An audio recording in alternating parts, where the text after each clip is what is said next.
أعوذ بالله من الشيطان الرجيم. بسم الله الرحمن الرحيم. رب اشرح لي صدري ويسر لي أمري واحلل عقدة من لساني يفقهوا قولي يا فتاح. اللهم إني عبدك وابن عبدك وابن أمتك ناصيتي بيدك ماض في حكمك عدل في قضاؤك أسألك بكل اسم هو لك سميت به نفسك أو أنزلته في كتابك أو علمته أحدا من خلقك أو استأثرت به في علم الغيب عندك أن تجعل القرآن ربيع قلبي ونور صدري وجلاء حزني وذهاب همي. يا الله, குர்ஆனை எங்கள் இதயத்தின் வசந்தமாக்குவாயாக, எங்கள் நெஞ்சத்தின் ஒளியாக்குவாயாக, எங்களது துயரத்தை நீக்கக்கூடியதாகவும் எங்களது கவலையை மறைக்கக்கூடியதாகவும் ஆக்குவாயாக. ஆமீன். أعوذ بالله من الشيطان الرجيم. بسم الله الرحمن الرحيم. يا أهل الكتاب لم تلبسون الحق بالباطل وتكتمون الحق وأنتم تعلمون. وقالت طائفة من أهل الكتاب آمنوا بالذي أنزل على الذين آمنوا وجه النهار واكفروا آخره لعلهم يرجعون. ولا تؤمنوا إلا لمن تبع دينكم قل إن الهدى هدى الله أن يؤتى أحد مثل ما أوتيتم أو يحاجوكم عند ربكم قل إن الفضل بيد الله يؤتيه من يشاء والله واسع عليم. يختص برحمته من يشاء والله ذو الفضل العظيم. ومن أهل الكتاب من إن تأمنه بقنطار يؤديه إليك ومنهم من إن تأمنه بدينار لا يؤديه إليك إلا ما دمت عليه قائما ذلك بأنهم قالوا ليس علينا في الأميين سبيل ويقولون على الله الكذب وهم يعلمون. بلى من أوفى بعهده واتقى فإن الله يحب المتقين. إن الذين يشترون بعهد الله وأيمانهم ثمنا قليلا أولئك لا خلاق لهم في الآخرة ولا يكلمهم الله ولا ينظر إليهم يوم القيامة ولا يزكيهم ولهم عذاب أليم. صدق الله العظيم. أعوذ بالله من الشيطان الرجيم بسم الله الرحمن الرحيم الحمد لله والصلاة والسلام على رسول الله ربنا زدنا علما رب اشرح لي صدري ويسر لي أمري واحلل عقدة من لساني يفقهوا قولي يا فتاح اللهم إني أسألك بأن لك الحمد لا إله إلا أنت وحدك لا شريك لك المنان بديع السماوات والأرض يا ذا الجلال والإكرام يا حي يا قيوم إني أسألك الجنة وأعوذ بك من النار الحمد لله. அல்லாஹ்வுடைய கிருபை தொடர்ந்து நம்ம பார்த்து வரக்கூடிய ஆல இம்ரானுடைய 71வது வசனம் சொல்லக்கூடிய செய்தி என்ன, நம்ம தொடர்ந்து ஈசா அலைஹிஸ்ஸலாம், மரியம் அலைஹிஸ்ஸலாம் அந்த சமுதாயங்கள் அதுதான் நம்ம தொடர்ந்து பார்த்து வர்றோம். அது மட்டும் இல்லாம வேதம் கொடுக்கப்பட்டவர்களை கூப்பிட்டு அல்லாஹால நிறைய செய்திகளை சொல்றான். யூதர்களுடைய அந்த தன்மைகள் எப்படி இருந்துச்சு, கிறிஸ்தவர்களுடைய தன்மை எப்படி இருந்துச்சு, இப்ராஹிம் அலைஹிஸ்ஸலாம் அவங்கள பத்தி என்ன சொன்னாங்க, தொடர்ந்து பார்த்து வரோமா. அந்த வரிசையில இந்த வசனத்துல அல்லாஹால சொல்றான் 71வது வசனத்துல, வேதம் கொடுக்கப்பட்டவர்களையே அஹ்லல் கிதாப், சத்தியத்தை அசத்தியத்தோடு கலந்து ஏன் அதை சந்தேகத்திற்குரியதா ஆக்குகிறீர்கள், நீங்கள் நன்கு அறிந்து கொண்டே சத்தியத்தை ஏன் மறைக்கிறீர்கள். அல்லாஹ் சுப்ஹானஹு வ தஆலா ரொம்ப அழகா அற்புதமா கேட்கக்கூடிய வசனம். நீங்க உண்மை இதுதான் பொய் இதுதான் தெரிஞ்சும் ஏன் அதை ஒன்னோட ஒண்ணு கலக்குறீங்க அப்படிங்கறத அல்லாஹ் தஆலா சொல்றான். 72வது வசனத்துல, வேதம் அருளப்பட்டவர்கள் ஒரு பிரிவினர் தங்களிடையே கூறிக்கொள்கிறார்கள். அதாவது வேதம் கொடுக்கப்பட்டவங்கள அவங்க அவங்களுக்கு மத்தியிலேயே ஒரு சிலர் இன்னொரு சிலர்கிட்ட சொல்றாங்க, இந்த நபியை நம்பியவர்கள் மீது இறக்கி அருளப்பட்டவற்றை முற்பகலில் நம்பி பிற்பகலில் நிராகரித்து விடுங்கள். இப்படி செய்வதால் நம்பிக்கையாளர்கள் தம் நம்பிக்கையை விட்டு திரும்பிவிடக் கூடும்.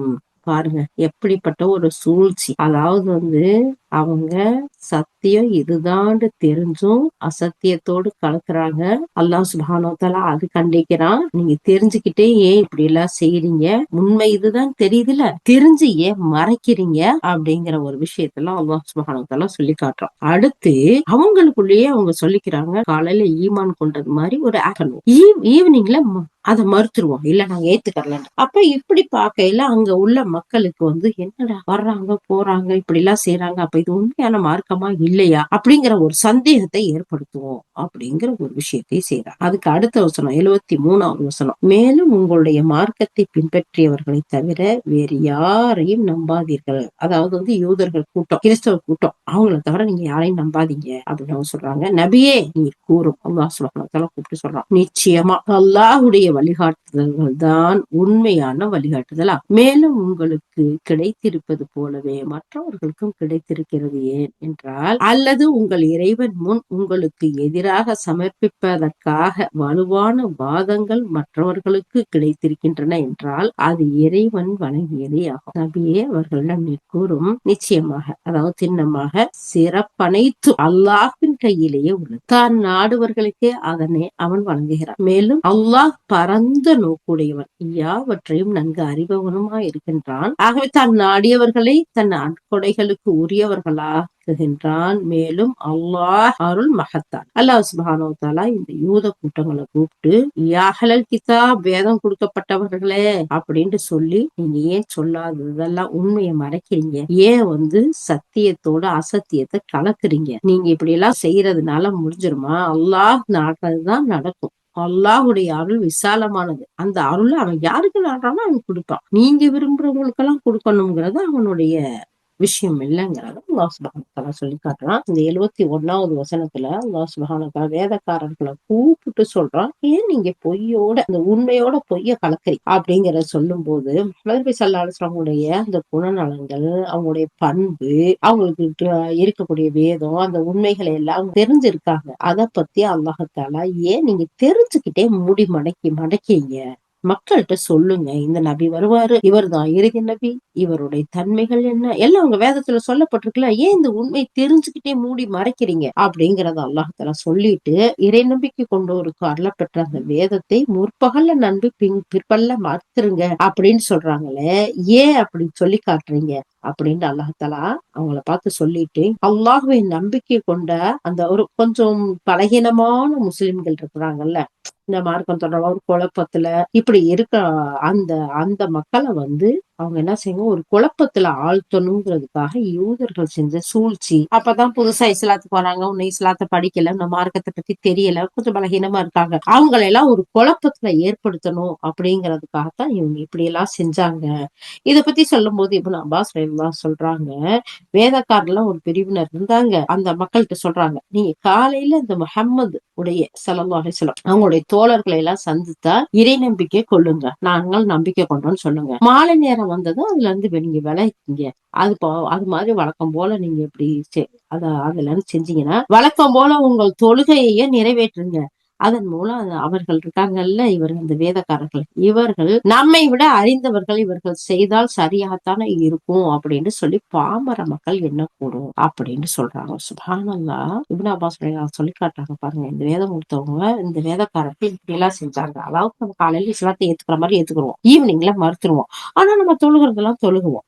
ஆனா அப்ப இந்த புதுசா இஸ்லாத்துக்கு வந்தவங்க எல்லாம் என்ன சொல்லுவாங்க, ஆனா இவங்க ஏற்கனவே வேதம் கொடுக்கப்பட்டவங்க, அவங்களுக்கு நம்மளை விட எல்லா விஷயம் தெரியும், ஆனா இப்படி எல்லாம் நடந்துக்கிறாங்களே, அப்ப இது உண்மையான மார்க்கமா இல்லையா? அதாவது இப்படி ஒரு குழப்பத்தை உண்டு பண்றது. ஆனா பூமியில கொலை செய்யறதை விட கொடியது குழப்பத்தை ஏற்படுத்துறது. சொல்ற மக்களால எல்லாம் நிறைய பார்த்திருக்கோம். அப்ப இந்த இடத்துல அல்லாஹ் சொல்லி காட்டுறான், அல்லாஹுடைய அற்கொடைய நீங்க உங்களுக்கு உண்மையிலேயே உண்மையான விஷயத்த மறைச்சு பொய்ய கலத்து மூடி மறைச்சு எல்லாம் செய்றீங்க. அல்லாஹுடைய அருட்கொடைய உங்களுக்குள்ள உள்ளவங்களுக்கு கொடுக்கலங்கிறதுக்காக உண்மையை தெரிஞ்சுமா நீங்க இந்த மாதிரி உண்மையை மறைச்சு பொய்ய கலக்குறீங்க? இந்த அல்லாஹுடைய அருட்கொடைங்கிறது தாராளமானது.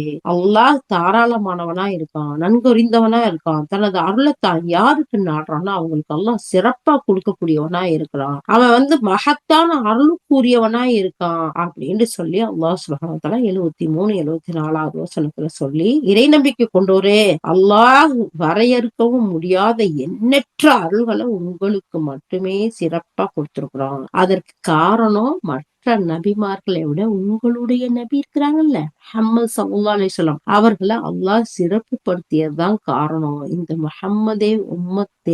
உம்மத்தே முஹம்மதியோடைய இந்த சமுதாயத்துக்கு அல்லாஹ் சுப்ஹானஹு வ தஆலா சொல்லி காட்டுறான், இறை நம்பிக்கை கொண்டவங்களே, அல்லாஹ் வர்ணிக்கவும் வரையறுக்கவும் முடியாத எண்ணற்ற அருட்கொடைகளை உங்களுக்கு மட்டும் சிறப்பா கொடுத்திருக்கான். அதுக்கு காரணம் என்ன தெரியுமா?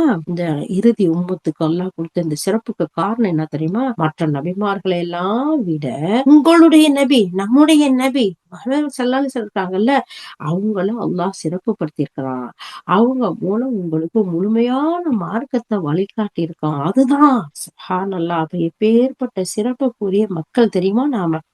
அல்லாஹ் சுப்ஹானஹு வ தஆலா இந்த கடைசி உம்மத்துக்கு அல்லாஹ் தஆலா ஆயுள் காலங்களை குறைச்சு கொடுத்திருந்தாலும் நன்மைகள் அதிகப்படியா கொடுத்திருக்கிறான். அல்லாஹ் சுப்ஹானஹு வ தஆலா இந்த இடத்துல அதை சொல்லி காட்டுறான். அடுத்து 75வது வசனத்துல அல்லாஹ் சொல்றான், வேதம் அருளப்பட்டவர்கள் சிலர் இருக்கிறார்கள். அவங்க எப்படிப்பட்டவங்கன்னா, அவங்களை நம்பி நீர் ஒரு செல்வ குவியலை அவர்களிடம் ஒப்படைத்தாலும் உம்மிடம் அதனை திருப்பி தந்து விடுவார்கள். அவர்களில் இன்னும் சிலர் இருக்கிறார்கள், அவர்களை நம்பி ஒரு காசை கொடுத்தாலும் கூட நீ அதற்காக விடாப்புடியா நின்றாலே ஒழிய அதனை உம்மிடம் திருப்பி தரமாட்டார்கள். அதற்கு அவர்களின் இந்த நாணயமின்மைக்கு காரணம், அந்த மக்கள் இருக்காங்கல்ல, அவங்க இவ்வாறு கூறிக்கொண்டிருந்ததுதான். எப்படி சொன்னாங்க?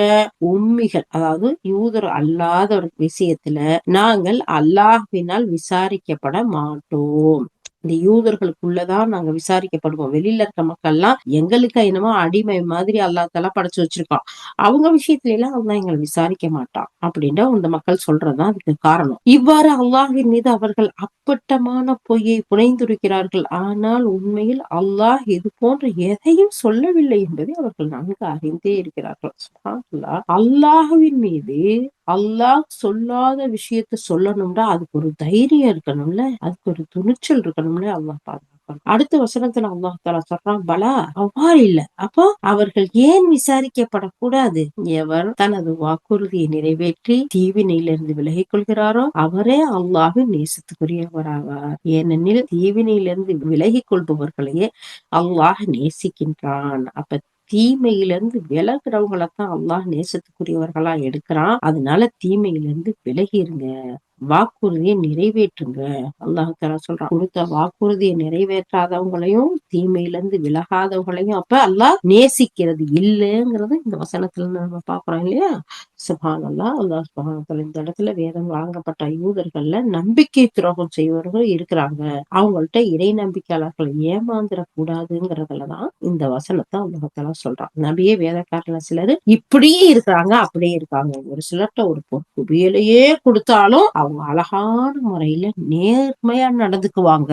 ஆனா இன்னும் ஒரு சிலர்ட்ட ஒரு காசு அத கொடுத்தா கூட அவங்க என்ன செய்வாங்க, விட்டா புடியா இருந்து அந்த மக்கள் அதை வாங்கினாதான், இல்லாட்டி என்ன செய்வாங்க, கொடுக்கவே மாட்டாங்க. அது மட்டும் இல்ல, அந்த மக்கள் என்ன சொல்றாங்க, நாங்க இந்த யூதர்கள் எங்களுக்குள்ளதான் இந்த விஷயம் கொடுக்கல் வாங்கலாம், வெளியில இருக்கவங்கள்ட்ட எல்லாம் நாங்க அப்படி கொடுக்கணும், நேர்மையா நடந்துக்கிறனால எங்களுக்கு சொல்லப்படல அப்படிங்கிறதையும் சொல்லி காட்டுறாங்க. அப்போ அல்லாஹ் தஆலா இந்த நம்பிக்கை துரோகம் செய்யக்கூடியவர்களா இருப்பாங்க, மோசடி செய்யக்கூடியவர்களா இருப்பாங்க, நீங்க அப்பாவி மக்கள் இப்படிப்பட்டவங்கள்ட்ட ஏமாந்து போயிடாதீங்க அப்படின்னு சொல்றாங்க. சயீத் இப்னு ஜுபைர் ரஹ்மத்துல்லாஹி இந்த இடத்துல ஒரு விஷயத்த சொல்றாங்க. வேதக்காரர்கள் எழுத வாசிக்க தெரியாத விஷயத்துல எங்கள் மீது எந்த குற்றமும் இல்லை அப்படின்னு சொல்லிக்கூடியவர்களா இருக்காங்க. அல்லாஹ்வின் எதிரிகள் பொய் சொல்கிறார்கள். அறியாமை காலத்துல நடைபெற்று இருந்த அனைத்து ஒப்பந்தங்களும் இதோ இந்த என்னிரு கால்களுக்கு அடியில புதைக்கப்பட்டு விட்டன. நம்பி ஒப்படைக்கப்பட்டதை தவிர நம்பி ஒப்படைக்கப்பட்ட பொருள்கள் மட்டும் உரியவர்கிட்ட ஒப்படைக்கப்படும். அவர் நல்லவராயினும் தீயவராயினும் சரியேன்னு நபி ஸல்லல்லாஹு அலைஹி வஸல்லம் கூறினாங்க. சுப்ஹானல்லாஹ். இந்த ஹதீஸ் இப்னு அபீ ஹாத்திம்ல வரக்கூடியதா இருக்கு. அல்லாஹ்வுடைய தூதர் ஸல்லல்லாஹு அலைஹி வஸல்லம் சொல்றாங்க, நீங்க பொய் சொல்லக்கூடிய விஷயங்கள்லாம் விட்டுருங்க. அறியாமை காலத்து நடைமுறைகள் அத்தனையும் நான் வந்ததுக்கு பின்னாடி, இந்த மார்க்கம் வந்ததுக்கு பின்னாடி எல்லாமே என்னுடைய காலுக்கு கீழே போட்டு அதெல்லாம் அழிக்கப்பட்டுருச்சு. யார்கிட்ட ஒப்பந்தம் இதுக்கு முன்னாடி செஞ்சோமோ அதை தவிர அதுக்கு பின்னாடி நீங்க நம்பி உங்கள்ட்ட எதையாச்சும் ஒப்படைச்சா அத அவர் நல்லவராயிருந்தாலும் சரி கெட்டவரா இருந்தாலும் சரி நம்பி ஒப்படைக்கப்பட்டதை நீங்க கொடுத்துருங்க. அதுதான் எனக்கு கொடுத்த இந்த வேதத்துல எனக்கு இந்த கட்டளையில சொல்லப்பட்டிருக்கு. அப்ப நம்பிக்கை துரோகம் செய்யறது எவ்வளவு பெரிய மோசடி. அவங்க அநியாயக்காரவங்களா இருந்தாலும் சரி அது நாம நேர்மையோட நடந்துக்கணும் அப்படிங்கிறதுக்கு அல்லாஹ்வுடைய தூதர் ஸல்லல்லாஹு அலைஹி வஸல்லம் இந்த இடத்துல சொல்றாங்க. ஆனா உண்மை என்ன தெரியுமா? யார் நமது வாக்குறுதியை நிறைவேற்றி இறைவனை அஞ்சுகிறாரோ அத்தகைய இரையச்சம் உடையவர்களை அல்லாஹ் நேசிக்கிறான் அப்படிங்கிறத இந்த 76வது வசனம் நமக்கு சொல்லி காட்டுது. அப்போ வேதக்காரர்கள்ல அநியாயம் செய்யக்கூடியவர்கள், மோசடி செய்யக்கூடியவர்கள், நம்பிக்கை துரோகம் செய்யக்கூடியவங்க, நம்பி ஒப்படைச்சா அதுக்கு மாறு செய்யக்கூடியவங்க, ஏமாத்துறவங்க நிறைய இருக்கிறாங்க. அவங்கள்ட்ட நீங்க எச்சரிக்கையா இருங்க அப்படிங்கறது அல்லாஹ் சொல்றோம். லாஸ்டா 77வது வசனம், எவர்கள் அல்லாஹுடன் செய்து கொண்ட உடன்படிக்கையும் தான் சத்தியங்களையும் அற்ப விலைக்கு விற்று விடுகிறார்களோ அவர்களுக்கு மறுமையில் எந்த விதமான நற்பேரும் இல்லை. அல்லாஹுடன் செய்து கொண்ட உடன்படிக்கையில அவன்கிட்ட இருந்து வந்த சத்தியத்தை அற்ப விலைக்கு கொஞ்சம் காசுக்கு இந்த உலக ஆதாயத்துக்காக அவங்க வித்துடுறாங்களோ, மனபோன போக்குல நடக்கிறாங்களோ அவங்களுக்கு மறுமையில எந்த விதமான நன்மையுமே கிடையாது. அது மட்டும் இல்ல, அல்லாஹ் தஆலா சொல்றான், இறுதி தீர்ப்பு நாள் அன்று அந்த மஹ்ஷர் மைதானத்துல அந்த டே ஆஃப் ஜட்ஜ்மெண்ட் டேல அல்லாஹ் சுப்ஹானஹு வ தஆலா அந்த மக்கள்கிட்ட பேச மாட்டான், அவங்கள பார்க்க மாட்டான், அவங்கள தூய்மைப்படுத்த மாட்டான். மாறாக அவங்களுக்கு துன்புறுத்தக்கூடிய தண்டனை இருக்குது. சுப்ஹானல்லாஹ். யா அல்லாஹ், இந்த மாதிரி மோசடி செய்யறதை விட்டும், சத்தியத்திற்கு மாறு செய்யறதை விட்டும், துரோகங்கள் செய்யறதை விட்டும், நம்பிக்கை மோசடி செய்யறதை விட்டும், வாக்குறுதிக்கு மாற்றம் செய்யறதுல இருந்தும் எங்கள் அனைவரையும் எங்கள் சந்ததிகளையும் பாதுகாத்தல்வாயாக. அல்லாஹ் எவ்வளவு அழகா அல்லாஹ் தஆலா சொல்லிட்டு, யார் இப்படிப்பட்ட மக்களா இருக்கிறாங்களோ அன்னைக்கு அல்லாஹ் பேச மாட்டானா, பார்க்க மாட்டானா, தூய்மைப்படுத்த மாட்டானா. அதோட முடிஞ்சுச்சா?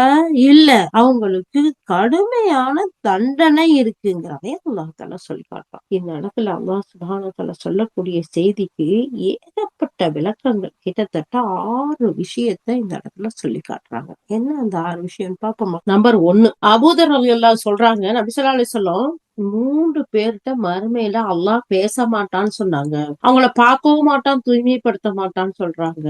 அது மட்டும் இல்ல, வதைக்கக்கூடிய வேதனை கிடைக்கும் அப்படின்னு சொல்றாங்க. திரும்ப திரும்ப 3 தடவை அதையே சொல்றாங்க. அப்போ நான் கேட்டேன், அப்படின்னா அப்படிப்பட்ட மக்கள் யாரு, அப்படி நஷ்டத்துக்கு உரியா அந்த மக்கள் யாரு அல்லாஹ்வுடைய தூதரே என்று நான் கேட்டேன். அதுக்கு நபி ஸல்லல்லாஹு அலைஹி வஸல்லம் சொன்னாங்க, தனது ஆடையை கணுக்காலுக்கு கீழே கட்டுபவர். ஆண்கள் கரண்டைக்கால் இருக்குல்ல, அதுக்கு கீழே கட்டக்கூடியவங்க.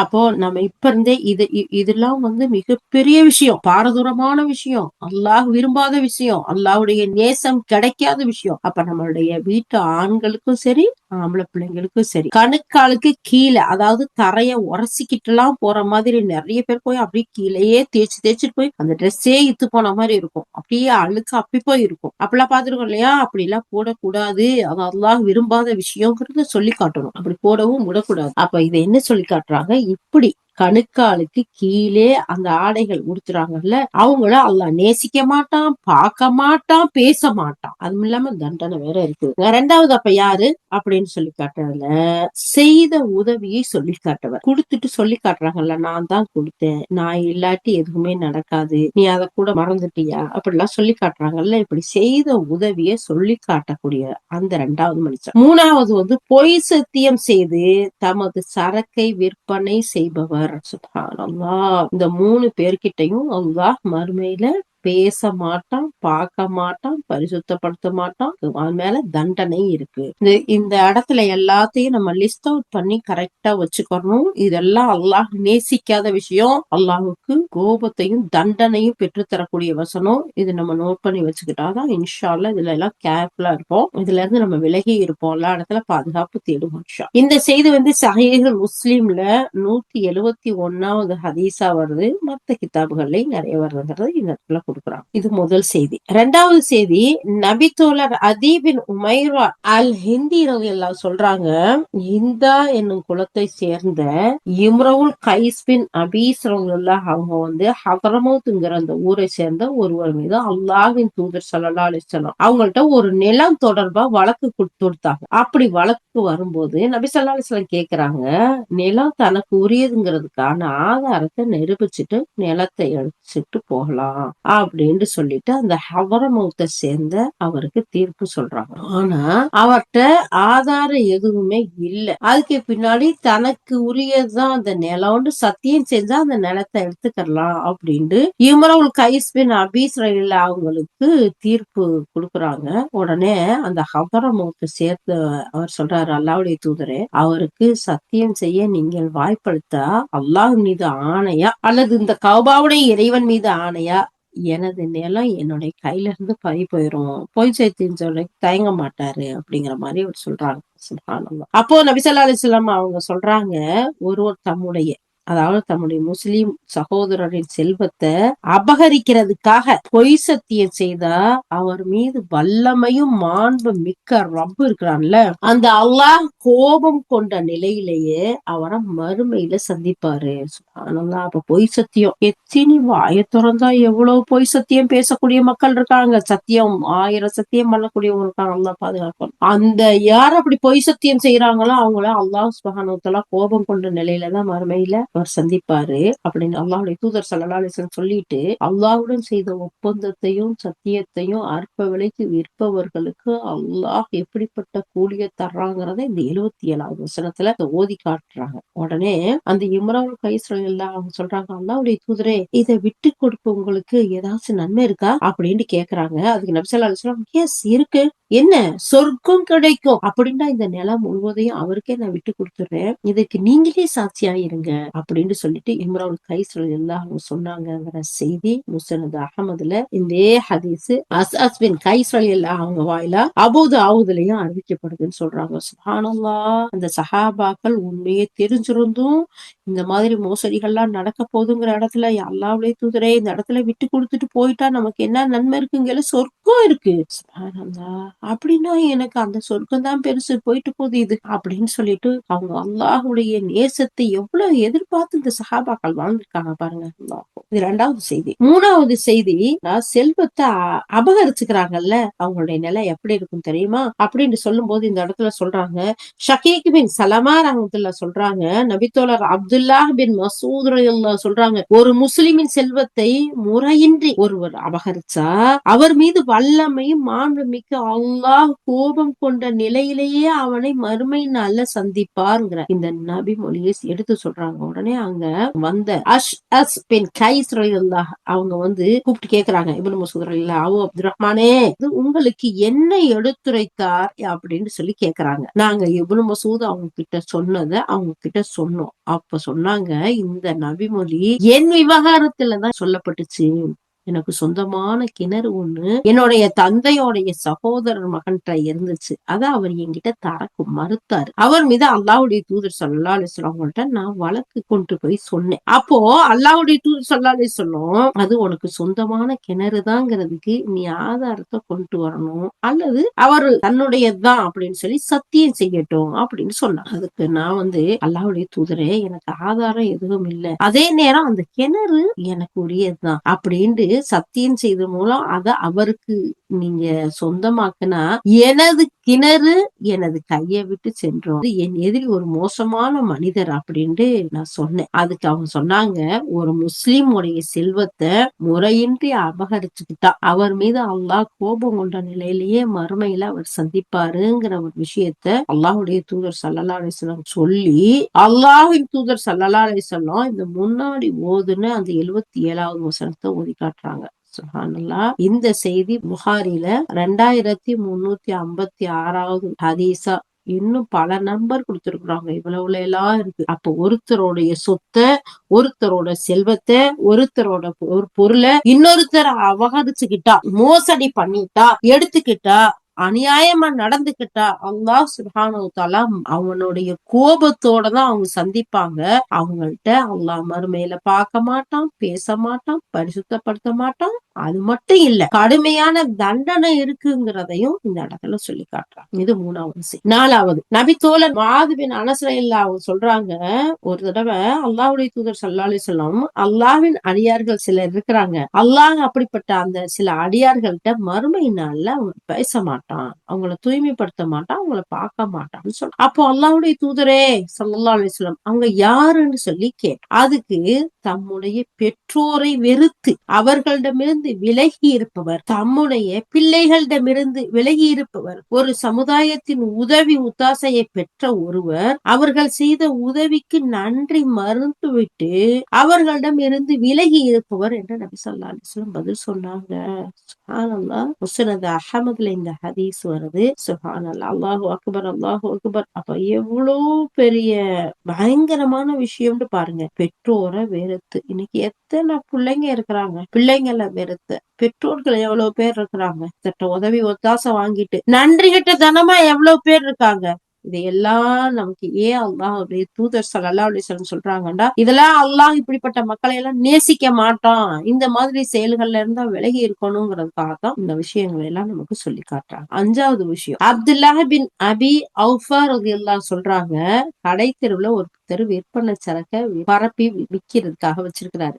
அப்போ அவர் தன் அந்த பொருளை கொள்முதல் செய்யும் போது கொடுக்காத விலை ஒன்றை கொடுத்து வாங்கியதா அல்லாஹ் மீது சத்தியம் செய்து அவரு சொல்றாரு. ஒரு முஸ்லிமின் கவனத்தை கொண்டு வரணுங்கிறதுதான் அவருடைய நோக்கம். அப்போதும் இந்த வசனம் அருளப்பட்டது. சுப்ஹானல்லாஹ். ஒருத்தர் ஒரு முஸ்லிமா இருக்கிறாரு, வாங்காத விலைய சொல்லி விக்கிறார் மத்தவங்கள்ட்ட. நோ, நீங்க பிசினஸ்ங்கிறது இஸ்லாம் அனுமதிக்கப்பட்டது, நீங்க வாங்குங்க, ஹலாலான முறையில நீங்க வீங்க, அதுக்குரிய விலையை நிர்ணயிக்கிறது உங்களோடது. அத ஏன் நீங்க 50 ரூபாய்க்கு வாங்கிருக்கோம்னு வச்சுக்கோங்களேன், ஏன் நான் 60க்கு வாங்கினேன் அல்லாமே சத்தியமான்னு சொல்றீங்க? உங்களுக்கு வாங்குறது விக்கிறது ஹலால், அனுமதிக்கப்பட்டது. அது வாங்குறவங்க எதிர் தரப்புல இருக்கிறவங்க விரும்பி தானே வாங்கிட்டு போறாங்க. அதனால நீங்க 50க்கு வாங்கிட்டு 100க்கு கூட விக்கலாம், அது வேற விஷயம். ஆனா அல்லாமே சத்தியமா நான் 100க்கு தான் வாங்கினேன்னு சொல்லலாமா? அப்படி சொல்லக்கூடாது. அல்லாஹ் சுப்ஹானஹு வ தஆலா அவங்களையும் பார்க்க மாட்டான், பேச மாட்டான், பரிசுத்தப்படுத்த மாட்டான் அப்படிங்கிற செய்தியை சொல்றாங்க. இதுவும் புகாரில 2088வது வசனமா, 2675,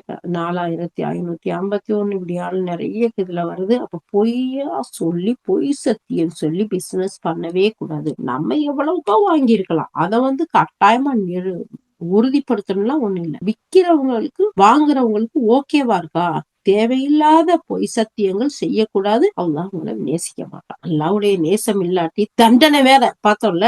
அடுத்து 6வது செய்தியா இந்த இடத்துல பாக்குறோம். அல்லாஹ்வுடைய தூதர் ஸல்லல்லாஹு அலைஹி வஸல்லம் சொன்னாங்க, 3 பேர்ட்ட மறுமை நாள்ல அல்லாஹ் பேச மாட்டான். அடுத்த 3 பேர் முதல்லையும் ஃபர்ஸ்ட் ஹதீஸா அததான் பார்த்தோம். 3 பேர்கிட்ட அல்லாஹ் மறுமையில பேச மாட்டான், அவங்கள பார்க்க மாட்டான், அவங்கள தூய்மைப்படுத்த மாட்டான். அது மட்டும் இல்ல, வதைக்கக்கூடிய வேதனையும் கிடைக்கும். அவர் யாரு? ஒருவர் தனது தேவைக்கு போக எஞ்சிய தண்ணீரை வழிப்போக்கருக்கு தராமல் தடுத்தவர். சுபஹானல்லாஹ். நமக்கு போக மிச்சம் இருக்க தண்ணிங்கிறது அல்லாஹ்வால் கொடுக்கப்பட்ட மிகப்பெரிய அற்கொடை இல்லையா? இன்னைக்கு அதை பாட்டில் அடைச்சு எக்கச்சக்கமா விக்கிறாங்க. பெரிய ஃபேக்டரி எல்லாம் வச்சு பிசினஸாவே பண்றாங்க. ஆனா தண்ணி விஷயத்துல நமக்கு போக மிச்சம் இருக்கிறத மத்தவங்களுக்கு தாராளமா கொடுத்துடணும், தடுக்க கூடாது. இது விவசாயிகள் விஷயத்துல அந்த நிறைய கிராமப்புறங்கள்ல ஊர்கள்ல நடக்கக்கூடிய விஷயங்கள்லாம் பார்ப்போம். அவங்களுக்கு போக மிச்சத்தை கொடுக்க மாட்டாங்க, தடுத்து வச்சுக்கிருவாங்க. அது பெரிய பாவம். அல்லாஹ் சுப்ஹானஹு வ தஆலா இங்க சொல்றான். மற்றொருவர் தனது சரக்கை விற்பனை செய்வதற்காக அசர் தொழுகைக்கு பிறகு மக்கள் கூடும் நேரத்தில் பொய் சத்தியம் செய்பவர். அசர் நேரம் நிறைய இஸ்லாத்துல அதுக்குரிய முக்கியத்துவம் சொல்லப்பட்டிருக்கு. இவர் அந்த நேரத்துல பொய் சத்தியம் சொல்லி விற்கக்கூடியவரா இருக்கிறாரு. இவற்றை அல்லாஹ் மறுமையில பார்க்க மாட்டான், பேசலாம். மற்றொருவர் யார் அப்படின்னா, ஆட்சி தலைவரிடம் உலக ஆதாயத்திற்காக விசுவாச பிரமாணம் செய்து கொண்டவர். தாம் விரும்பியதை தலைவர் கொடுத்தால் அவருக்கு விசுவாசமாக நடப்பார், அவ்வாறு கொடுக்கவில்லை என்றால் அவருக்கு விசுவாசமாக நடக்க மாட்டார். சுப்ஹானல்லாஹ். தான் விரும்பினது செஞ்சா நேர்மையா நடப்பாரு, இல்லாட்டி நடக்க மாட்டாரு. சுப்ஹானல்லாஹ். நமக்கு அப்படி இல்லை. அல்லாஹ்வுடைய தூதர் என்ன சொன்னாங்க? அவங்க நேர்மையானவங்களா இருந்தாலும் சரி, அநேகக்காரவங்களா இருந்தாலும் சரி, நாம வாக்குறுதி செஞ்சா கரெக்டா பேணணும், வாக்குக்கு மாறு செய்யக்கூடாது. இங்க என்ன சொல்றாங்க? விரும்புனவங்களுக்குன்னா கரெக்டா நடந்துக்குவாங்க, பிடிக்காதவங்கள்ட்ட அவங்கள்ட்ட ஒரு மாதிரி நடந்துக்குவாங்க. இந்த ஹதீஸ் அபூ ஹுரைரா ரலியல்லாஹு அறிவிக்கிறாங்க. புகாரி ஷரீஃப்ல 2358, 2672 நிறைய வரும். அப்போ இந்த மக்கள்கிட்ட எல்லாம் அல்லாஹ் தஆலா மறுமையில பேச மாட்டான், பார்க்க மாட்டான், பரிசுத்தப்படுத்த மாட்டான். மேலும் துன்புறுத்தக்கூடிய தண்டனை இருக்கு. முதல்ல 3 பேரை பார்த்தோம், இப்ப 3 பேரை பார்த்தோம், இடையில நிறைய பேரை பார்த்திருப்போம். 6 ஹதீஸ் இந்த இடத்துல இந்த ஒரு வசனத்துக்கு மட்டும் இமாம் இப்னு கஸீர் ரஹ்மத்துல்லாஹ் கொடுக்குறாங்கன்னு சொன்னா இது எவ்வளவு பெரிய விஷயமா இருக்கும். அதனால நாம ஒவ்வொருத்தரும் என்ன செய்யணும்? அல்லாஹ்வுக்கு நேசத்துக்குரிய செயல் எது? தீமைகளை கைவிடுறது, வாக்குறுதிகளை நிறைவேற்றுறது, நாம நேர்மையா நடந்துக்கிறது, பொய் சத்தியம் செய்யாம இருக்கிறது. சுப்ஹானல்லாஹ். இதெல்லாம் நமக்கு அல்லாஹ்வுடைய நேசத்தை பெற்று தரக்கூடியதா இருக்கு. பிசினஸ்ல பொய் சொல்லக்கூடாது.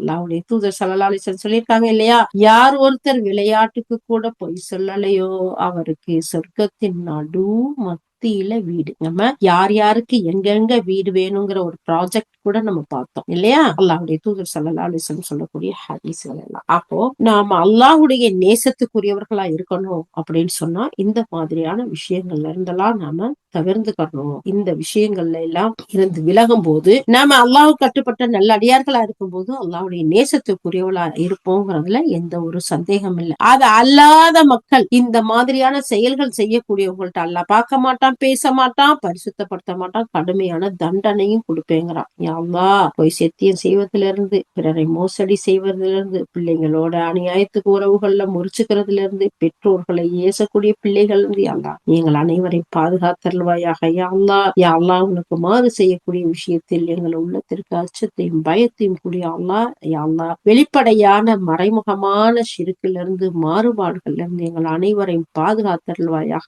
யா அல்லாஹ். யா அல்லாஹ். உன்னுடைய அருளின் மீது நம்பிக்கை வைத்து கேட்கின்றோம். யா அல்லாஹ். எங்களுடைய பாவங்களை எல்லாம் மன்னித்தருள்வாயாக. யா அல்லாஹ். நாங்கள் பலகீனமானவங்கள் யா அல்லாஹ், மறதியாளர்கள் யா அல்லாஹ். யா அல்லாஹ். எங்களை குற்றம் பிடிக்காத யா அல்லாஹ். யா அல்லாஹ். நாங்கள் அறிந்து அறியாமல் செய்த பாவங்களிலிருந்தும் யா அல்லாஹ் நீ அறிந்த நாங்கள் அறியாத பாவத்திலிருந்து எங்கள் அனைவரையும் பாதுகாத்தருள்வாயாக. யா அல்லாஹ். யா அல்லாஹ். உன்னுடைய நேசத்திற்குரிய செயல்களை யா அல்லாஹ் நாங்கள் பார்த்து பார்த்து செய்யக்கூடியவர்களாக ஆக்கிவை. யா அல்லாஹ். முகல்லிபல் குலூபே. எங்கள் கல்விகள் எல்லாம் தீனில் ஆக்கிவை. யா அல்லாஹ். யா முகல்லிபல் குலூப் சப்பித் கல்பி அலா தீனிக்க யா அல்லாஹ். யா ரப்பே. யூதர்களுடைய செயல்கள் ஒவ்வொன்றையும் நீ சொல்லி காட்டுகின்றாய் அல்லா. அந்த செயல்களிலிருந்து யா அல்லா எதையெல்லாம் நீ தடுத்தாயோ அதிலிருந்து நாங்கள் விலகி, எதையெல்லாம் எந்த ஹைரையெல்லாம் நபி ஸல்லல்லாஹு அலைஹி வஸல்லம் உன்னிடம் கேட்டார்களோ அந்த ஹைரையெல்லாம் எங்களுக்கு கொடு யா அல்லா. எந்த ஷர்ரில் இருந்தெல்லாம் அவர்கள் பாதுகாப்பு தேடினார்களோ அந்த ஷர்ரில் இருந்து எங்கள் அனைவரையும் பாதுகாத்தல்வாயாக யா அல்லா. கேட்ட ஒவ்வொரு அழகிய செய்திகளையும் நீங்கள் உள்ளத்தில் பதிய வைத்து யா அல்லா அழகிய முறையில் செயல்படக்கூடிய பாக்கியவான்களாக ஆக்கி எங்களை அழகான முறையில் பிற மக்களுக்கு எடுத்துச் சொல்லக்கூடிய மக்களாகவும் எங்களையும் எங்களுடைய வாரிசுகளையும் போற்றார் உறவினர்களையும் நண்பர்களையும் யா அல்லாஹ் முஸ்லிம்களையும் நீ ஆக்கி வைப்பாயாக. யா அல்லாஹ் உலக நாடுகளில் முஸ்லிம்களுக்கு எங்கெல்லாம் கொடுமைகளும் கஷ்டங்களும் கொடுக்கிறார்களோ யா அல்லாஹ் அந்த இடத்துல எல்லாம் நீ முஃமின்களுக்கு உதவி செய்வாயாக. யா அல்லாஹ் அந்த கஷ்டத்திலிருந்து துயரங்கள் இருந்தவர்களை விடுவிப்பாயாக. யா அல்லாஹ் அனைவருக்கும் கொடுத்த ஈமானின் உறுதியை தந்து உடல் ஆகியத்தை தந்து ஒவ்வொருவருடைய ஹலாலான ஹாஜத்துகளை நிறைவேற்றி உன்னுடைய மாகிரத்தையும் உன்னுடைய பொருத்தத்தையும் எங்கள் அனைவருக்கும் தந்தல்வாயாக. யா அல்லாஹ் وآخر دعوانا الحمد لله رب العالمين سبحانك اللهم وبحمدك نشهد أن لا إله إلا أنت نستغفرك ونتوب إليك سبحان ربك رب العزة عما يصفون والسلام على المرسلين والحمد لله رب العالمين. السلام عليكم ورحمة الله وبركاته.